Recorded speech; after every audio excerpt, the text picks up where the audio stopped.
Alright, welcome back.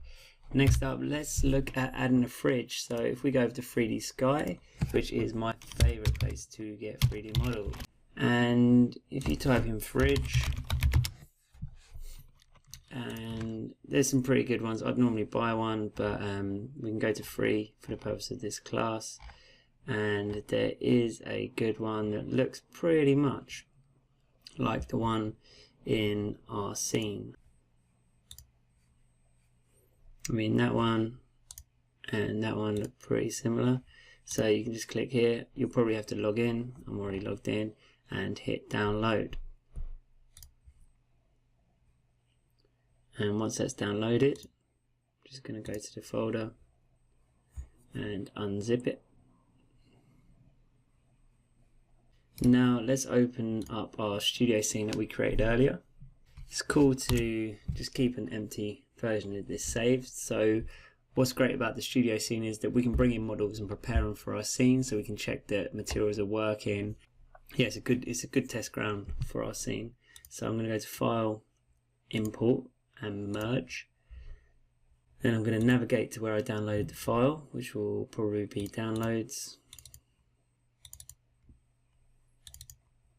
And this is the fridge. Let's select that group and hit OK. OK. And now it's in the scene. I'm going to select Move, and I'm just going to move that into the center. And also I'm going to want to rotate this 180, and we can just use the middle mouse button, move this around, or we can put it closer to the camera, or whatever we need to do. We can rotate our camera a little bit.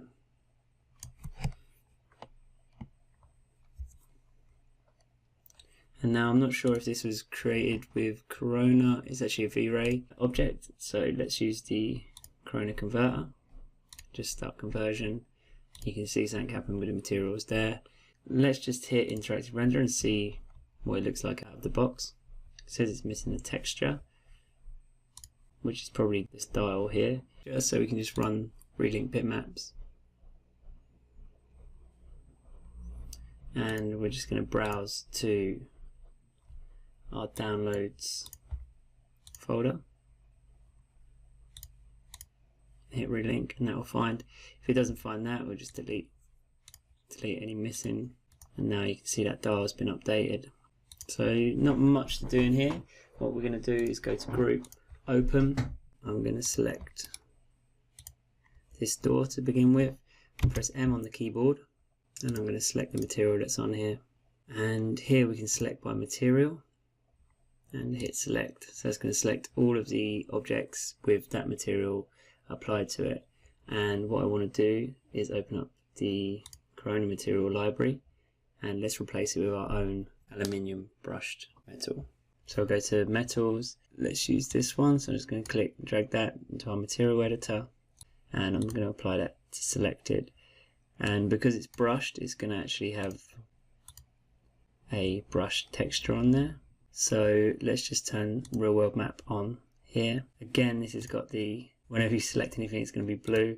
So we can change that just here. And you can see that that brush metal is coming through nicely now. When that wasn't on, it was all over the show. We can apply this material as well to the main object, I think. Let's just collapse that and add the UVW real world map. So that's great. And then for the rest of this object, let's select these, and I reckon a chrome material will look great. So we'll open up the material library again.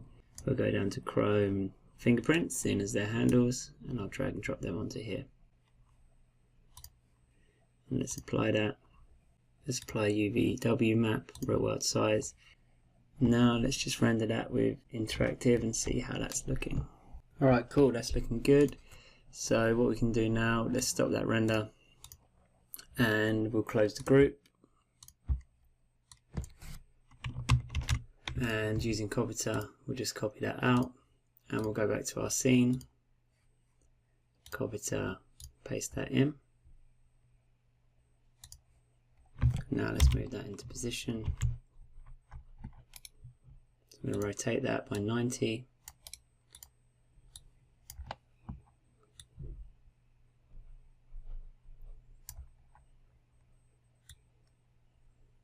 Let's put that there.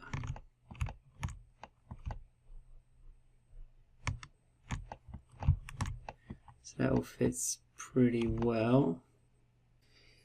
It might be a little bit big. What we can do is just add an editable poly. Just select all these top parts back in the camera. You can just pull these down, and then for the rest of it, I actually think we can pull the walls in. So I'm going to turn off that, select the wall, and we can pull that into position.